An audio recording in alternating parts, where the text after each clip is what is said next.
I will there be light, I will there be light, I will there be light. Darkness not my will. I will there be light, I will there be light, I will there be light. I seek his peace today. There is no will but God's, there is no will but God's, there is no will but God's. I cannot be in conflict. There is no will but God's, there is no will but God's, there is no will but God's. I seek his peace today. I will there be light. There is no will but God's. Well, thank you all so much for joining me out here in front of my irises on this Wednesday, windy March the 27th of 2024. And of course, miracles. And we are, it looks like the camera's getting blown around too. I will there be light. This is lesson 87 in Course in Miracles, published by Foundation for Inner Peace. I will there be light. Our review today will cover these ideas, lesson 73 and 74. It's the review of those two lessons. 73 being, I will there be light. I will use the power of my will today. It is not my will to grope about in darkness, fearful of shadows and afraid of things unseen and unreal. Light shall be my guide today. I will follow it where it leads me, and I will look only on what it shows me. This day I will experience the peace of true perception. Bobanam Kabalam is a favorite one that brings me into that space for new perception. It's where, and that basically is a Sanskrit phrase that means the good interpretation, I think, would be God is love and love is all there is. So when he says, this day I will experience the peace of true perception. When you see love in everything, you can be at peace. You realize there's only one will in the universe, and it's God's. And you will for that light to be prevalent in your life in all respects.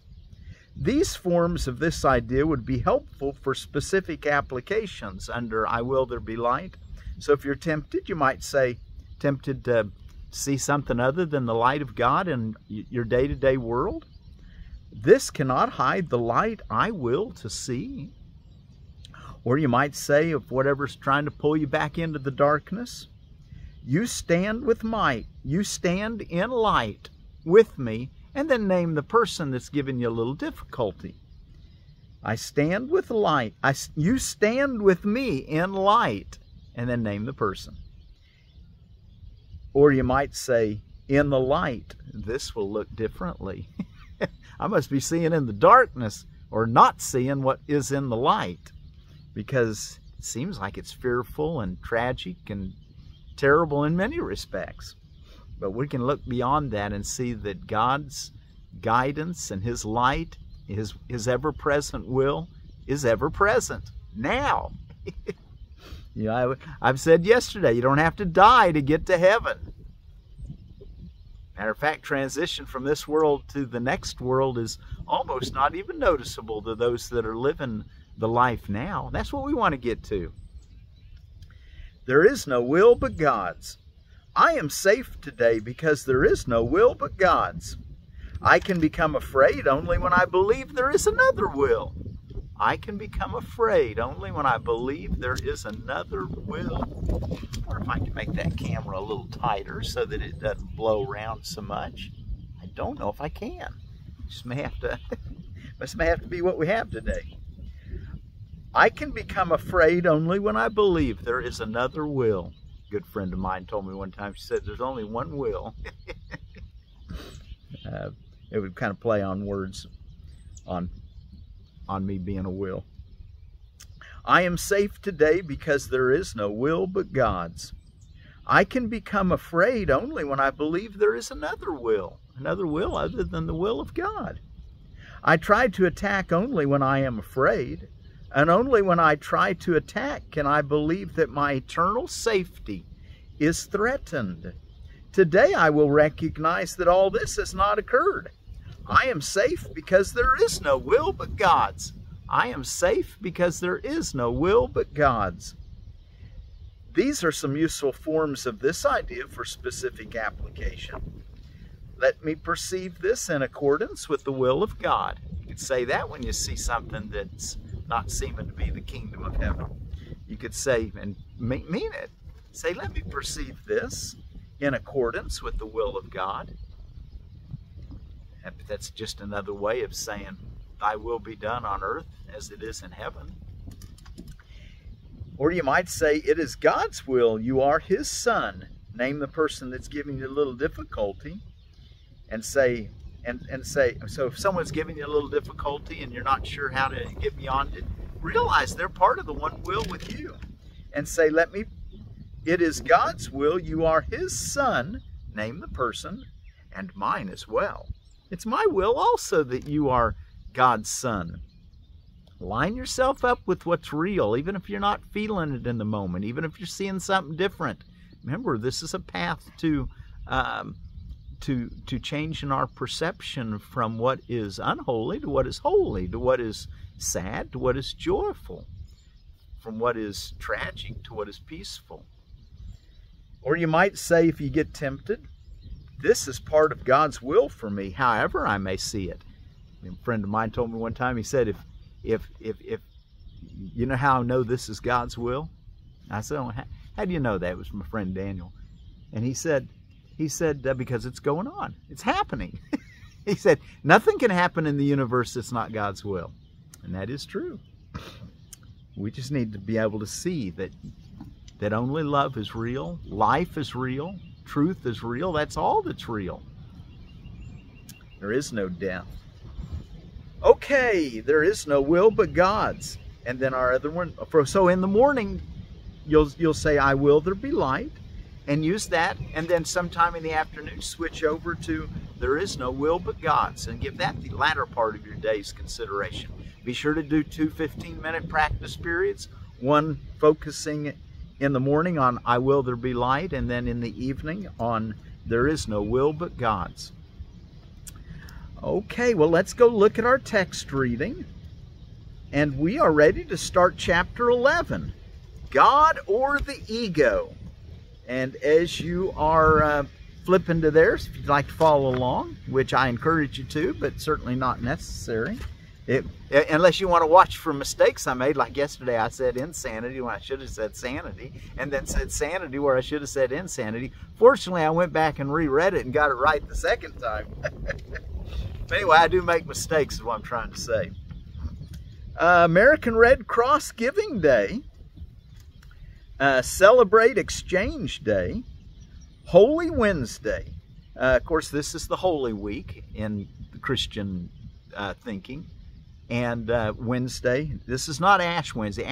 Ash Wednesday is the beginning of Lent, 40 days before Easter, where you know it begins right before the Palm Sunday. No, not Palm Sunday. Back further than that, 40 days. Epiphany. I think I've got that right. Anyway, it's 40 days before Lent begins. 40 days before Easter, and the last day before Lent, the Wednesday before Lent, is Holy Wednesday. Okay. Little Red Wagon Day. You ever had a little red wagon when you were a kid? I always had one. Manatee Appreciation Day. Manatees are the Trichachidae. I don't know if I'm pronouncing that right. It might be Trichachidae. Anyway, I'm not sure. The genus. There's 3 species of them worldwide. Another name for them is sea cow. I can say that properly. National Joe Day, for all you Joes out there. National Scribble Day. National Spanish Paella Day, which Spanish paella is a rice dish with saffron, vegetables, and sometimes chicken. And for people that aren't vegans, they put chicken or seafood in it also. Quirky Country Music Song Titles Day. Of course, Ramadan continues. Whole Grain Sampling Day. Viagra Day. Viagra was first released or approved by the FDA in 1998 on this day. World Theater Day. And then was that everything? Whole Grain Sampling Day. Did I say that? I don't think I did. Anyway, Whole Grain Sampling Day. And then in edible landscaping, let's do the next raspberry, and it's the Glencoe Purple Thornless Raspberry. Its scientific name is Rubus idaeus, and then in quotes, single quotes, capital G, Glencoe. And you know, your species name is never capitalized. Your genus name is, though. Glencoe Purple Thornless Raspberry was developed by the Scottish Crop Research Institute, a cross of native black raspberry and red raspberry. Flavor is reported to be excellent, and plant can be bushy and ideal for containers or the home garden. One plant will produce a multi-stemmed clump, so it can be a space saver and not spread as red and yellow raspberries do. Tip prune in the summer at 30 inches to keep as a bush. Remove old canes after they have fruited. Resistance to verticulin wilt. Zones 4 through 8, space 2 to 3 foot circles. And then in Permaculture for Beginners, who we thank the author, Carrie Mitchell, for, Chapter 5, Plant Placement. This next section is called Succession. And basically she said, consider that nature never stands still. Trees grow, mature, die. Streams change, erode, shift. Watch for these changes and work with them as a permaculture gardener. You don't try to force things. We talked a little bit about that yesterday. Kind of let things be and just have contingency plans so that if a tree falls, what you do, and you know, just have backup plans, or be aware that you may need to use backup plans, and that's just part of the changing succession of nature. Okay, let's go take a look now in our chapter 11, God or the Ego. And of course, let's take with us the idea today, I will there be light, and there is no will but God's. And I just love these irises. Take time to smell the flowers when you're in the kingdom of heaven. Even if you're in hell, they help pull you out of it. Anyway, irises, they're one of my favorites. Early in the spring, they bloom. Okay, God or the ego. Either God or the ego is insane. If you will examine the evidence on both sides fairly, you will realize this must be true. Neither God nor the ego proposes a partial thought system. Each is internally consistent, but they are diametrically opposed in all respects, so that partial allegiance is impossible. Remember, too, that their results are as different as their foundations, and their fundamentally irreconcilable natures cannot be reconciled by vacillations between them. Nothing alive is fatherless, for life is creation. Therefore, your decision is always an answer to the question, who is my father? And you will be faithful to the father you choose. 2. Yet what would you say to someone who believed this question really involves conflict? If you made the ego, how can the ego have made you? The authority problem is still the only source of conflict, because the ego was made out of the wish of God's Son to father him. The authority problem, that you want to be the one to tell God and what to do. But the truth is that you were created in God's image, and your will is his will. And that's the only thing that'll ever make you happy. That's why our lesson today, there is no will but God's. So the authority problem is still the only source of conflict, because the ego was made out of the wish of God's Son to father him. The ego then is nothing more than a delusional system in which you made your own father. Make no mistakes about this. It sounds insane when it is stated with perfect honesty, but the ego never looks on what it does with perfect honesty. Yet that is its insane premise, which is carefully hidden in the dark cornerstone of its thought system. And either the ego which you made is your father, or its whole thought system will not stand. Paragraph 3. You make by projection, but God creates by extension. The cornerstone of God's creation is you, for his thought system is light. You're a child of light. That's why you can say, I will there be light. That's who you really are. That's your real true will, is willing for there to be light, to be truth, to be honesty, to be openness, to be healing, to be everything that light has to do with. It gives us our vision, helps us to see, brings warmth to the soul.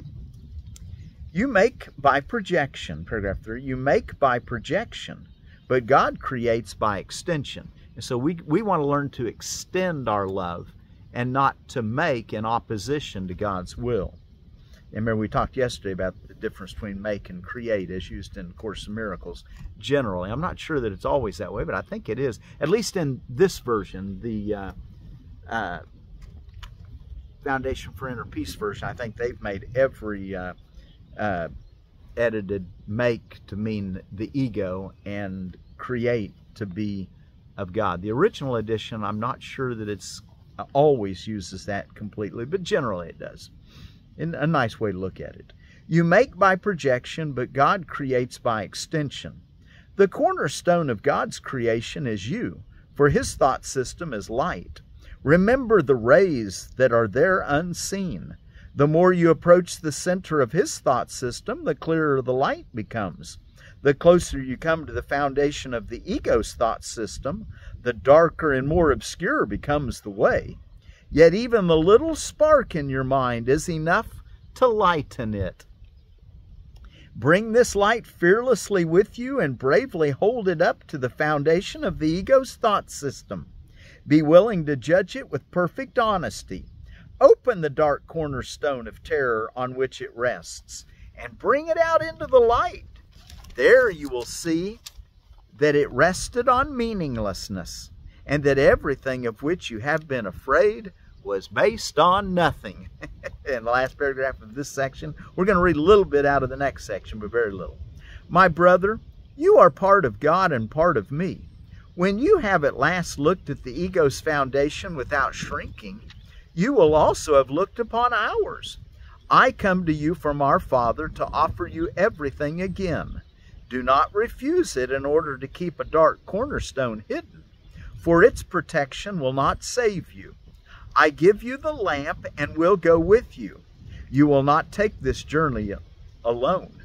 I will lead you to your true Father, who hath need of you as I have. Will you not answer the call of love with joy? Answer the call of love with joy. And then our next section, the gift of fatherhood, section 1. That was the introduction we just read. And we'll read the first 4 paragraphs of this section. You have learned your need of healing. Would you bring anything else to the sonship, recognizing your need of healing for yourself? For in this lies the beginning of the return to knowledge, the foundation on which God will help build again the thought system you share with him. Not one stone you place upon it, but will be blessed by him. For you will be restoring the holy dwelling place of his Son, where he wills his Son to be and where he is. In whatever part of the mind of God's Son you restore this reality, you restore it to yourself.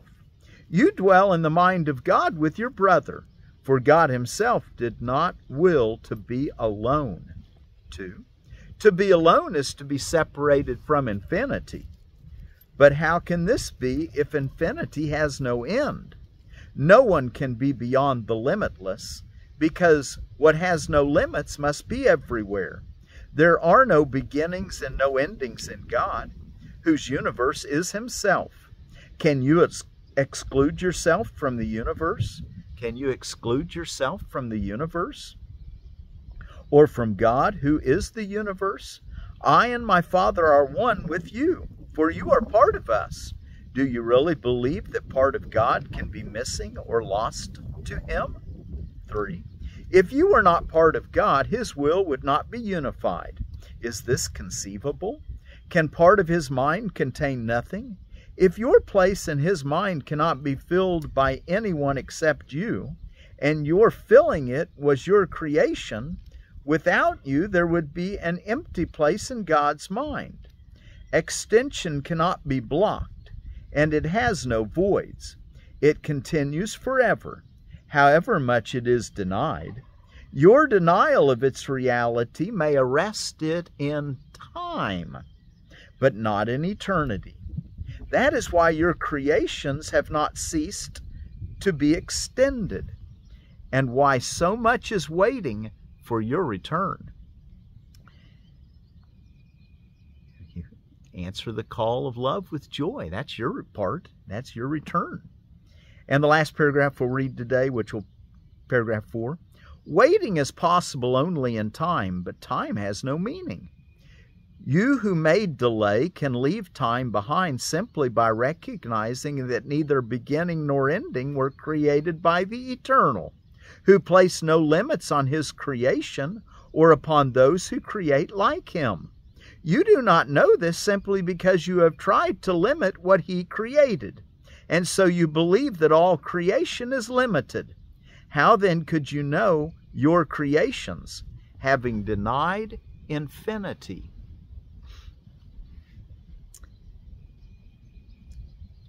Okay, well, let's stop there for today, and we'll pick up there on paragraph 4 tomorrow.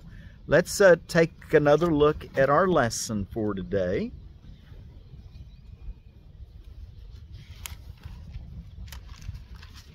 I will there be light.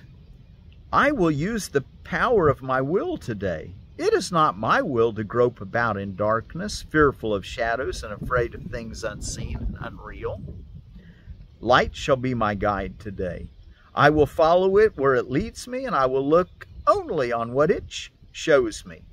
This day I will experience the peace of true perception. These forms of this idea would be helpful for specific application. This cannot hide the light I will to see. And if someone's causing you some trouble, instead of blaming them and attacking them or distancing yourself from them, realize you're in the kingdom of heaven now. And you might say this: you stand with me in light, and name that person's name. You can say it out loud, or you can say it quietly. In the light, this will look differently. Or in the light, this will look different. And then for your latter part of the day review, there is no will but God's. I am safe today because there is no will but God's. I can become afraid only when I believe there is another will. Remember that when you feel a little afraid. Say, well, I must be seeing a second will other than God's will. I'm seeing a conflict as possible. I try to attack only when I am afraid. And only when I try to attack can I believe that my eternal safety is threatened. Today I will recognize that all this has not occurred. I am safe because there is no will but God's. These are some useful forms of this idea for specific applications. Let me perceive this in accordance with the will of God. Or if someone's causing you some difficulty, again, you could say, it is God's will, you are his son, and then name the person, and then say, and mine as well. So since it's National Joe Day, let's put Joe in there. It is God's will, you are his son, Joe, and mine as well. Or you might say, this is part of God's will for me, however I may see it. Okay, there is no will but God's. And I will there be light. Okay, well, thank you so much for joining me today on National Joe Day. All the Joes and Marys and all the different people in your lives. I just said, all those simple words we learned when we were in first grade learning to read. All those, everybody. We just want to make sure that we see them all as our brother and co-creators with God. They're part of God. You're seeing the Christ in your brothers and sisters. See if we get this song rhythm right now. I will there be light, I will there be light, I will there be light, darkness not my will. I will there be light, I will there be light, I will there be light, I seek His peace today. There is no will but God's, there is no will but God's, there is no will but God's. I cannot be in conflict. There is no will but God's, there is no will but God's, there is no will but God's. I seek His peace today. I will there be light, I will there be light, I will there be light, darkness is not my will. I will there be light, I will there be light, I will there be light, I seek His peace today. There is no will but God's, there is no will but God's, there is no will but God's. I cannot be in conflict. There is no will but God's, there is no will but God's, there is no will but God's. I seek His peace today. I will there be light. There is no will but God's. And from the Nigerian language of Igbo, the word for peace is Udo. Hopefully I'm pronouncing it right. U-D-O, Udo. I will there be light. I will there be light. Do you will there be light? There is no will but God's. There is no will but God's. Thy will be done on earth as it is in heaven. Let's mean that prayer. I will there be light. There is no will but God's. Udo.